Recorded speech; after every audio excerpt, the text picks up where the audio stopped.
Very good morning to one and all. So today we are going to start with a new chapter, that is third chapter from the first unit, and the chapter is plant kingdom. So in the previous chapter we have looked at the classification of the living organisms under the 5 kingdom classification of R.H. Whittaker. So all the living organisms are classified into 5 kingdoms, namely Monera, Protista, Fungi, Plantae and Animalia. So in the previous class we had already briefly discussed the first 3 kingdoms, that is Monera, Protista and Fungi. So now we are going to discuss the fourth kingdom, that is kingdom Plantae, or which is usually called as the plant kingdom. Right? So the plants basically means based upon the habitat, they are mainly classified into 2 types. So that is the plants are basically classified into 2 types based on the habitat. So the first one is the aquatic plants, and then comes the land plants. So based on the habitat means the place where they are going to stay. So the plants which are present in the aquatic, that is in the water, they are called as the aquatic plants, and the plants which stay on the land, they are called as the land plants. So in the aquatic plants we are going to see our first group of plants. Those are nothing but the algae, which are usually called as the Thallophyta.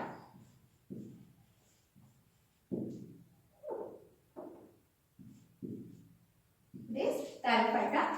So in the algae we are going to discuss regarding the 3 different types of algae, that is green algae, brown algae and red algae.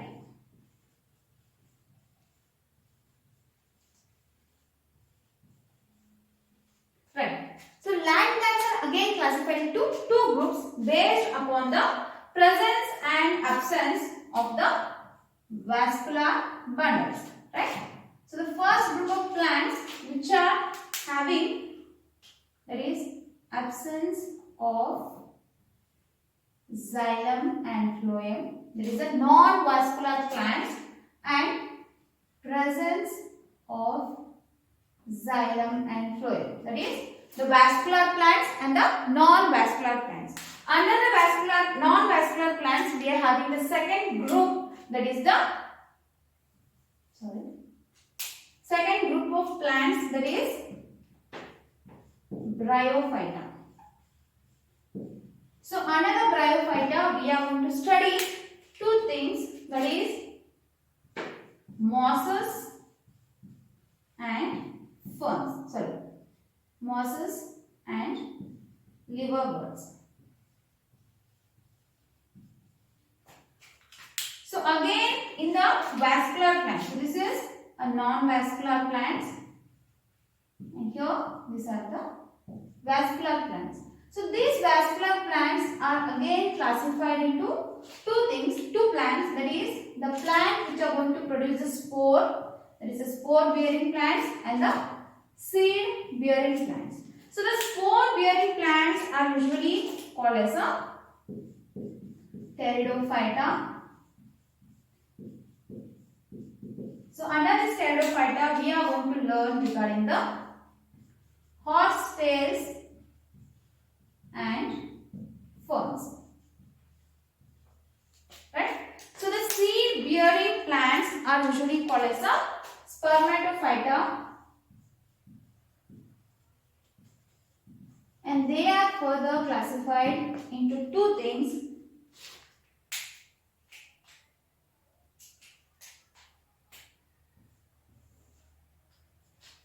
The plants with a naked seed and the plants in which the seeds are covered in the fruit, that is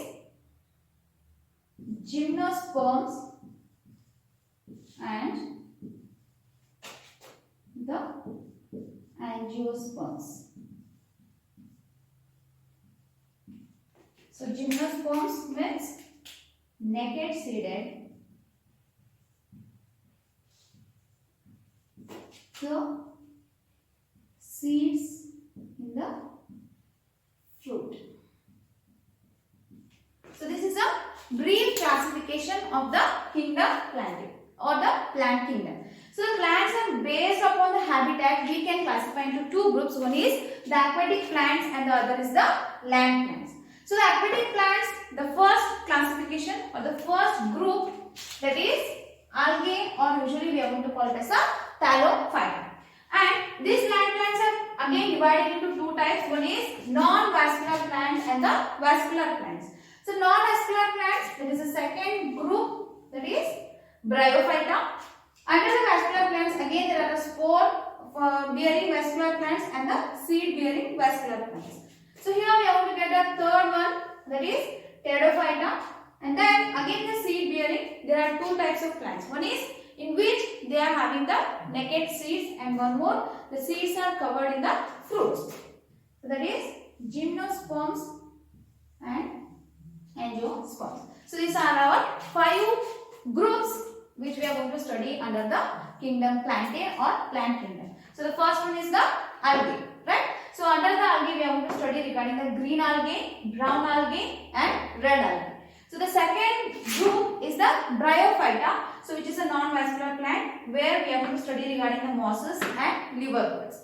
And third one is a pteridophyta, in which we are going to study regarding the horsetails and ferns. And the fourth one is the gymnosperms, that is a naked seeded plant. And fifth comes the angiosperms, right? So totally in plant kingdom is classified into 5 different groups. The first is algae, second comes bryophyta, then pteridophyta, gymnosperms and angiosperms.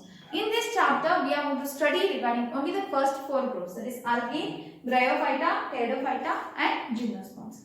Angiosperms we are going to study in the next year, that is in the second year we are going to study in detail regarding the angiosperms, right? So we can also see the another classification of the plants based upon the seeds, that is cryptogams and phanerogams. So cryptogams means non-seed bearing, or the plants which are not going to produce the seeds, in which we are going to see the algae, bryophyta and pteridophyta. So phanerogams means the seed bearing plants, that is gymnosperms and angiosperms, right? So now let us study these various groups of plant kingdom in detail one by one.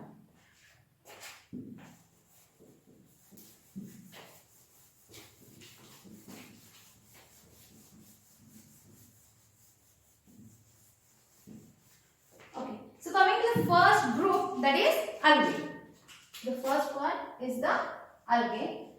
So what are the characteristic features of algae? So algae are, so what do you mean by algae means these are the chlorophyll bearing, they are chlorophyll bearing, they are simple, they are thalloid, mostly they are largely aquatic and autotrophic. Okay, so let us see one by one. So algae means, what does the first thing comes to our mind is algae means green, right? So what is the main reason for the green color is a chlorophyll, right? So the chlorophyll pigment is rich in algae, that all the algae are going to have the pigment, that is chlorophyll, means all the algae are chlorophyll bearing, means they are simple, right? So they are not much complicated organisms or the complicated structure, they are very simple. They are thalloid. Thalloid means, as I said you, algae is also called as a thallophyta. Why it is called as a thallophyta or thalloid means it is the mass, right? So mass of a organ. Thalloid or a thallus means here the algae is not divided, means the body of the organism is not divided into leaves, stem, roots, nothing, right? So that mass is called as a thallus, or it is also called as a thalloid. Then they are largely aquatic, right? So aquatic means they are both marine, means they live in the marine and fresh water. They are autotrophic, means they are going to prepare their food by their own. So these are the important characteristics. So algae are chlorophyll bearing. All the algae are going to have the chlorophyll pigment. Then they are simple. They are thalloid, means the body is not differentiated into root, stem and leaves. They are largely aquatic, means most, that is 90% of the algae are going to live in the water. Either it might be a fresh water or it might be a marine water. Then they are autotrophic. They are going to prepare their own food. have various habitats. So they are also having various habitats such as moist soil or sand, then wood and stone. So they are also going to stay in the moist soil, moist wood or the moist stone. We can find the algae on the moist soil or moist wood and also on the moist stone. So then there are various, means we can see the algae in combination, means they are also associated with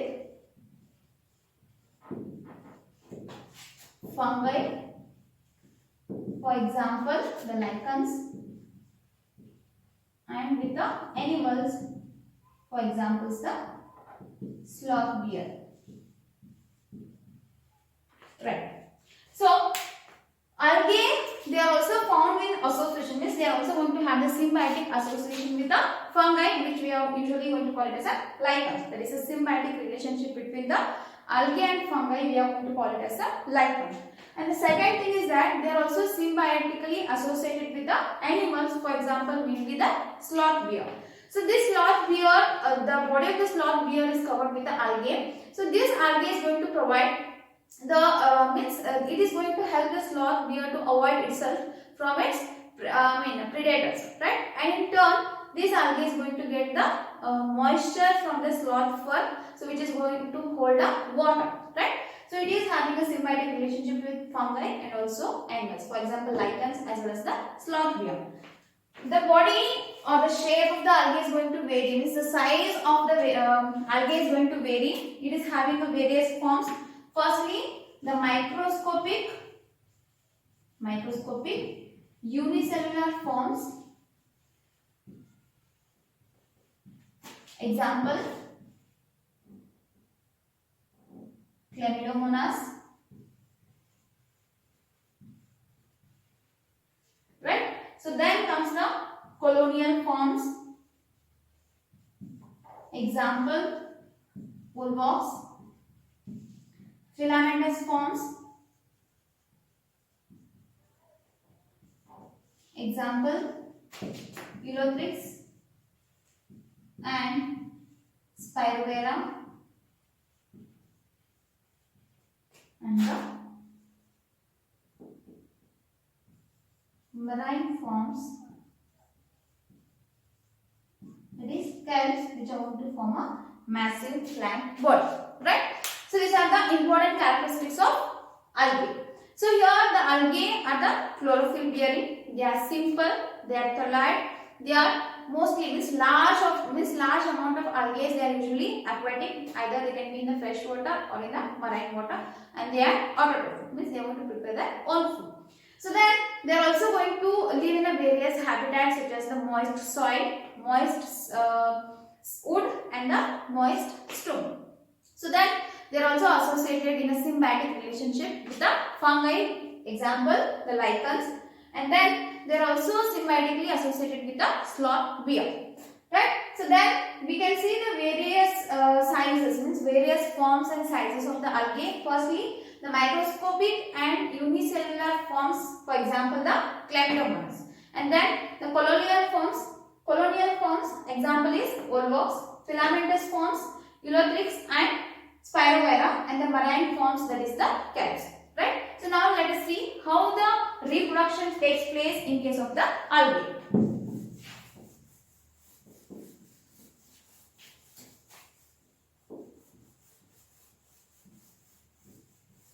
Right. So the reproduction in case of the algae is going to take place by three different methods. So the reproduction in case of the algae, it is going to take place by three different methods. So which are those? The first one is a vegetative method. The first one is a vegetative method. Then asexual method. Now the asexual reproduction. Then comes the sexual reproduction. Right? So these are the three methods or the three types of reproduction we can see in case of the algae. One is through the vegetative reproduction, sexual reproduction and asexual reproduction. So the vegetative reproduction or the vegetative method in case of the algae, that is done through the fragmentation. So the vegetative reproduction or the vegetative method of algae is by the fragmentation. So here the algae is cut into a fragments and each fragment is going to give rise to a new plant. So coming to the second, that is asexual reproduction. So here the asexual reproduction is by the formation of the various spores. So it is done by the various spores. Among them, the most important one or the most often are the zoospores, right? So usually the asexual reproduction takes place through the formation of the zoospores. So zoospores are usually they are characterized by the flagella, means they are motile, and each zoospore they are going to give rise to a new plant. Then coming to the last one, that is the sexual reproduction. Sexual reproduction again they can be classified into three things. One is isogamous, anisogamous,